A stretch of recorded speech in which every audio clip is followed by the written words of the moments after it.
I'm going to talk today about what I consider to be the fundamentals. And by fundamentals, I don't necessarily mean fundamental movements or a fundamental perspective, but really what's the bare minimum we need to do in order to facilitate change and adaptation within ourselves. And those two things I feel are quite simple. One is hard work, effort, and the other is consistency over time. Now, it almost doesn't matter what you choose to do in terms of exercise selection or programming, as long as you're working really hard.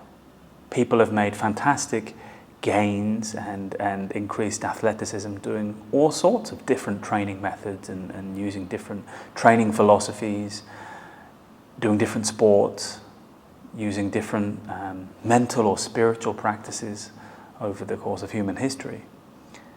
And there hasn't seemed to be one particular method that's stood out as being the best. You need to put in time in order to facilitate adaptation. Biological systems seem to adapt at a certain rate. They can't adapt any faster than the rate at which the biochemical reactions take place.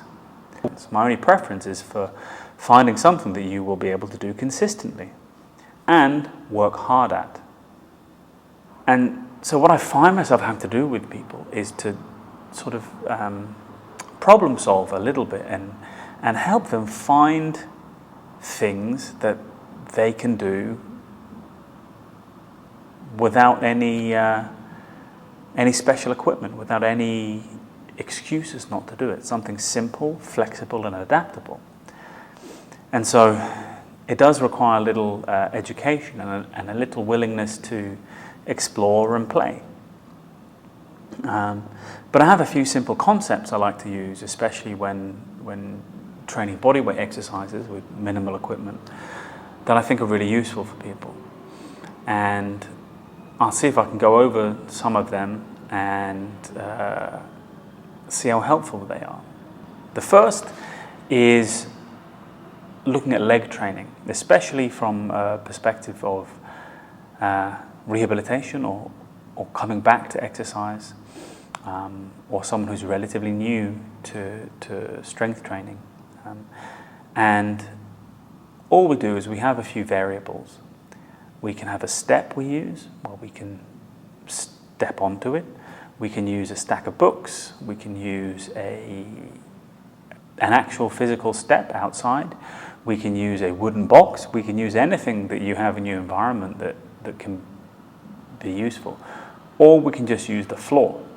And once we've found a flat surface to stand upon, we then work with being able to reach one leg either forwards or backwards. And as we do this, we can learn to shift our weight subtly towards our toes or towards our heels. And notice the effects it has upon our body and make sure it's not aggravating anything. And so by teaching the subtleties of shifting weight and giving people options which they can choose between, but the options are fairly simple and they don't change too much.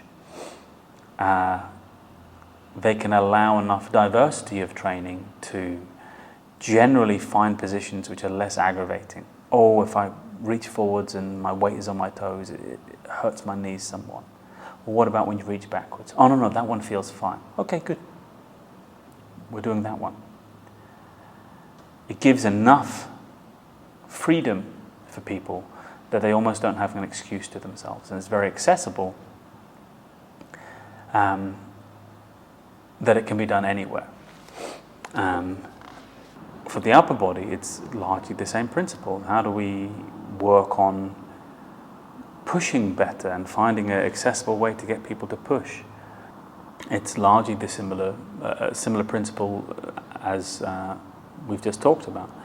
You find a position where people can adjust somehow the amount of weight shift that goes onto their hands or onto the knees or feet.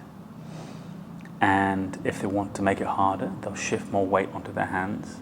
And if it's too challenging, they'll shift more weight onto their feet. And a similar principle for pulling strength. Pulling exercises are typically one of the harder ones for people to train at home, especially in an urban environment. Often people will have to order a door frame pull-up bar or hook up a suspension training device or use bands or my preferred tool, which I encourage everyone to use, is gymnastics rings. They are a much more versatile training tool than bands and suspension devices, in my opinion.